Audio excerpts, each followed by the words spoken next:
ஆண்டவரால் ஆசீர்வதிக்கப்பட்ட அருமையான தேவ ஜனங்களே, இன்று நாம் வாசிக்கக்கூடிய தலைப்பு என்னவென்றால் கிருபையும் நன்மையும். உங்களை நிந்திக்கிறவர்களுக்காகவும் உங்களை துன்பப்படுத்துகிறவர்களுக்காகவும் ஜெபம் பண்ணுங்கள். மத்தேயு 5வது அதிகாரம் 44வது வசனம். 2 பேர் பிரிந்து நிற்கும் பொழுது இருவருமே ஒருவரை ஒருவர் பகைத்தால் உறவு சரியான வழியே இல்லை. ஆனால் இருவரில் ஒருவர் உறவை விரும்பினால் உறவில் மாற்றம் ஏற்பட வழி பிறக்கும். அதற்கு அவர் தனது அன்பை வெளிப்படுத்த வேண்டும். இந்த சம்பவத்தை பாருங்கள். தைவானில் யூலாங் என்னும் வாலிபனுக்கும் டாங்கப்பு என்னும் பெண்ணுக்கும் திருமணம் நடந்தது. திருமணத்திற்கு முன் டாங்கப்புவை யூலாங் பார்த்ததில்லை. திருமணம் முடிந்த பின் முதலாக தன் மனைவியின் முகத்தை பார்த்த யூலாங் திடுக்கிட்டு போனான். அவள் முகம் முழுவதும் அம்மை தழும்புகளால் நிறைந்திருந்தன. அழகில்லாத அந்த மனைவியை யூலாங் ஒதுக்கலானான். அவனை மகிழ்ச்சிப்படுத்த எடுத்துக்கொண்ட முயற்சிகள் அனைத்தும் வீணாய் போய்விட்டன. 12 ஆண்டுகள் கடந்தும் விட்டன.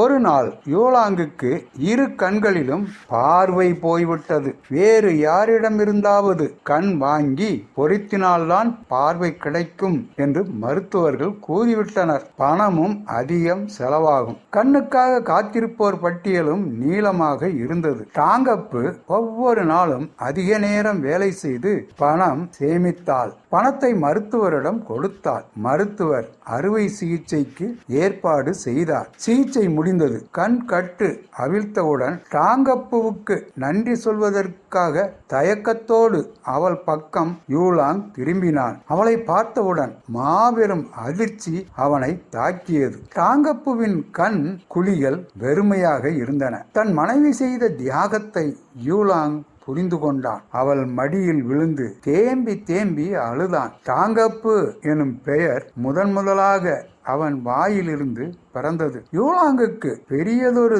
நன்மையை செய்ததன் மூலம் அவன் மேல் தனக்கிருந்த அன்பை வெளிப்படுத்தினாள் அந்த டாங்கப்பு என்ற பெண். அதன் மூலம் மனைவி மேல் யூலாங்குக்கு இருந்த வெறுப்பு நீங்கியும் விட்டது. இருவருடைய உறவும் சரியாயிற்று. அதே போல தேவன் மனிதனுக்கு சகலவித நன்மைகளையும் செய்து வருகின்றார். அவர் நன்மை செய்து வந்து வானத்திலிருந்து மலைகளையும் செழிப்புள்ள காலங்களையும் நமக்கு தந்து ஆகாரத்தினாலும் சந்தோஷத்தினாலும் நம்முடைய இருதயங்களை நிரப்புகிறார். அப்போஸ்தலர் 14வது அதிகாரம் 17வது வசனம். இதை புரிந்து கொள்பவர்கள் திருந்துவார்கள். இவ்வாறு அவர் நன்மை செய்வதற்கு காரணம் அவர் நம்மேல் வைத்திருக்கிற கிருபையே. நன்மையான எந்த ஈவும் பூர்ணமான எந்த வரமும் பரத்திலிருந்து உண்டாகி ஜோதிகளின் பிதாவினிடத்திலிருந்து இறங்கி வருகிறது. தேவனே, துரோகிகளாகிய எங்களை நேசித்தீரே, உமக்கு நன்றி என்று நாம் ஜெபிக்கலாமா?